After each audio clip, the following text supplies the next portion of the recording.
Welcome sa Thirst 2.0 na kung saan ay mapapakinggan ninyo ang mga trending topics sa politics, issues sa showbiz. Kaya naman kung hindi pa po kayo nakaka-subscribe, i-subscribe nyo na po yan. And please, pakisama naman ang notification bell para lagi po kayong updated sa mga balitang napapanahon. So ayun, welcome back again to our YouTube channel at for today's video nga ay pag-uusapan natin ang tungkol ulit sa mga Dabber Cats at unahin natin ang tungkol dito sa ni-reveal or plenex nitong si Pauline Luna Soto kanina dito po kay Baby Mochi. So kanina po pala habang kumakain itong si Baby Mochi ay nanonood po ng Gimme 5. So sa video na to na ginawang IG story po ni Pauline, naririnig ko yung Gimme 5 yung time na nagpapahula po tungkol sa bangaw. So, eto po palang ginagawa ni Pauline tuwing Gimme 5 na, no? Nanonood sila ng Itbulaga and syempre, ito rin yung lunch nitong si Baby Mochi. Sabi nga dito, lunch plus Itbulaga, perfect combination. Kasi po itong si Baby Mochi, nakikita ko sa video nanonood talaga siya. Tinitingnan niya po yung kanyang daddy na si Bossing Big Soto. So nakakatuwa, no? Tapos talagang dinaluang ulit ko po yung IG story nitong si Pauline kasi nakakatuwa itong si Baby Mochi.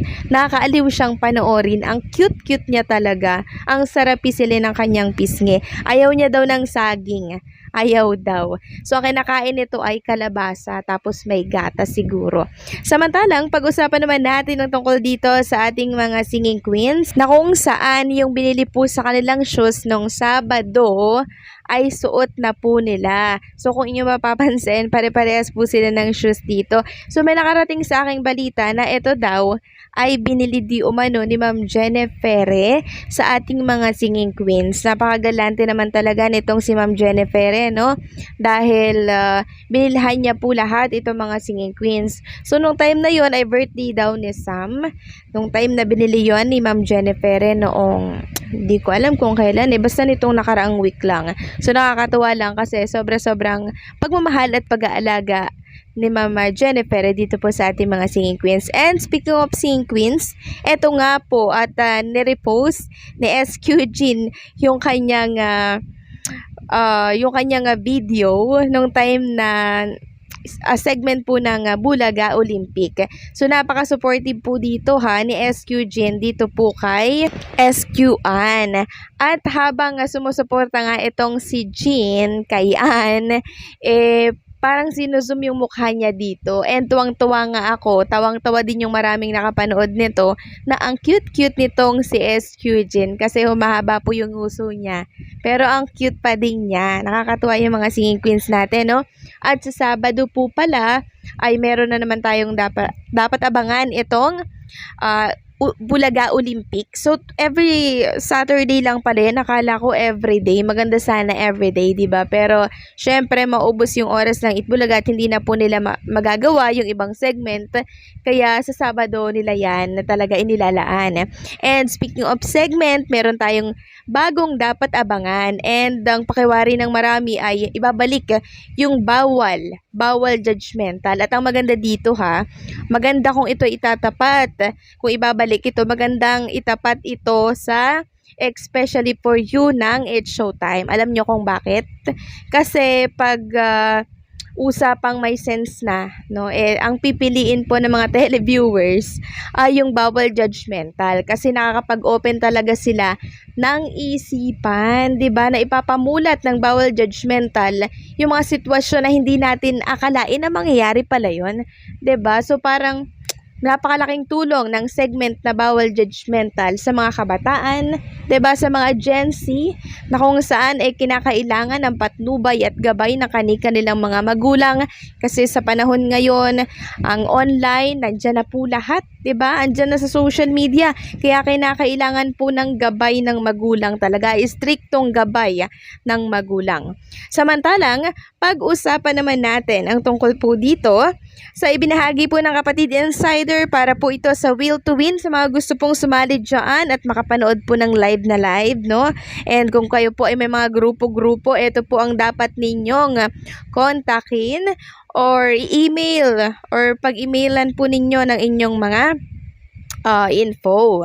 So, ayun nga po dito sa Kapatid Insider, tawagin na ang buong barkada, pamilya at barangay. Gusto nyo bang manood ng live as studio audience sa Will to Win?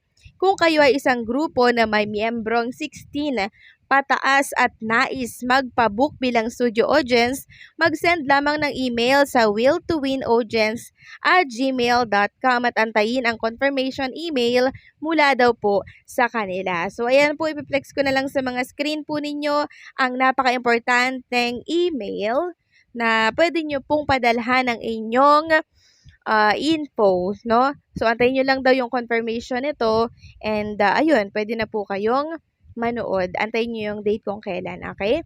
Samantalang pag-usapan naman natin ang tungkol dito sa isang host po ha. Isang host na kung saan ay hindi na po nakikita ngayon sa programa ni Mr. Willie Rebillame. Itong host na to ay pumirma na po ng kontrata. 'Di ba ang mga nakita po natin na mga host ay sila Fatima, si Kuwinay Mercado, and syempre itong si Ana Ramsey. Silang tatlo yung nauna, 'di ba?